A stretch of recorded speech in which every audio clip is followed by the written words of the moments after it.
காவிரி மேலாண்மை வாரியம் அமைக்க மத்திய அரசை வலியுறுத்துவது தொடர்பாக எதிர்க்கட்சித் தலைவர் மு.க.ஸ்டாலின் தலைமையில் இன்று அனைத்து கட்சி கூட்டம் நடைபெறுகிறது. இதுகுறித்த நேரடி தகவல்களை தருகிறார் எமது செய்தியாளர் பாஸ்கரன். பாஸ்கர், இந்த கூட்டம் எத்தனை மணிக்கு தொடங்குது? எந்தெந்த கட்சிகள் இதுல பங்கேற்க இருக்கு?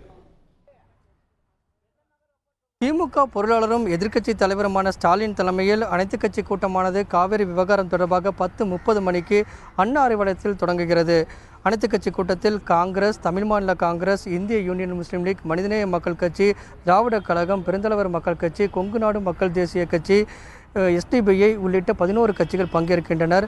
10:30 மணிக்கு கூட்டமானது தொடங்குகிறது.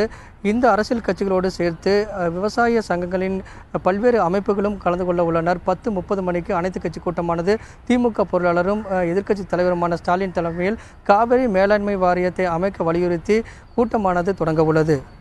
பாஸ்கர், இந்த கூட்டத்தில் எந்தெந்த கட்சிகள் கலந்துக்கல, அதுக்கான காரணம் என்ன? இது குறித்து சொல்லுங்க பாஸ்கர்.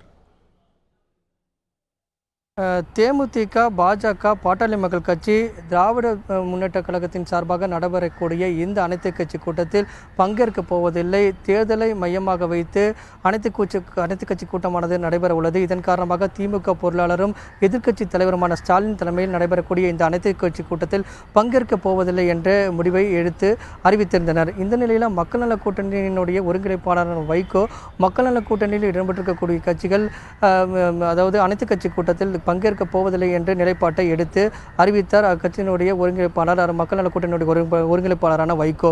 ஆனால் அந்த கட்சியில் இடம்பெற்றிருக்கக்கூடிய விடுதலை சிறுத்தைகள் கட்சி என்னுடைய தலைவரான திருமாவளவன் அவ்வப்போது தன்னுடைய முடிவில் மாற்றங்களை மேற்கொண்டு வந்தார். இந்த நிலையில் இன்று காலை விடுதலை சிறுத்தைகள் கட்சி அனைத்து கட்சி கூட்டத்தில் பங்கேற்குமா இல்லையா என்பதை அறிக்கையின் மூலம் நாங்கள் வெளியிட உள்ளோம் என்ற ஒரு அறிக்கையை வெளியிட்டு அதற்காக காத்திருக்கின்றனர் பத்திரிகையாளர்கள் மற்றும் அரசியல் கட்சிகள். அனைத்து கட்சி கூட்டமானது 10:30 மணிக்கு தொடங்குகிறது. இந்த நிலையில் விடுதலை சிறுத்தைகள் கட்சி அனைத்து கட்சி கூட்டத்தில் பங்கேற்குமா என்பது குறித்து இறுதியான முடிவு இன்னும் சற்று நேரத்தில் வெளியிடப்படும்.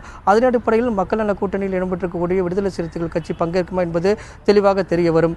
ஆனால் மதிமுகவுடைய பொதுச் செயலாளரான வைகோ அவர்கள் நாங்கள் அனைத்து கட்சி கூட்டத்தில் பங்கேற்க மாட்டோம், இந்திய கம்யூனிஸ்ட் கட்சியும் அதே போல மார்க்சிஸ்ட் கம்யூனிஸ்ட் கட்சியும் அனைத்து கட்சி கூட்டத்தில் பங்கேற்க மாட்டோம் என்ற நிலைப்பாட்டை ஏற்கனவே எடுத்திருக்கக்கூடிய நிலையில் மக்கள் நல கூட்டணியில் இடம்பெற்றிருக்கக்கூடிய விடுதலை சிறுத்தைகள் கட்சியினுடைய இறுதியான முடிவு இன்னும் சற்று நேரத்தில் வெளியிடக்கூடிய வாய்ப்புகள் அதிகமாக உள்ளது.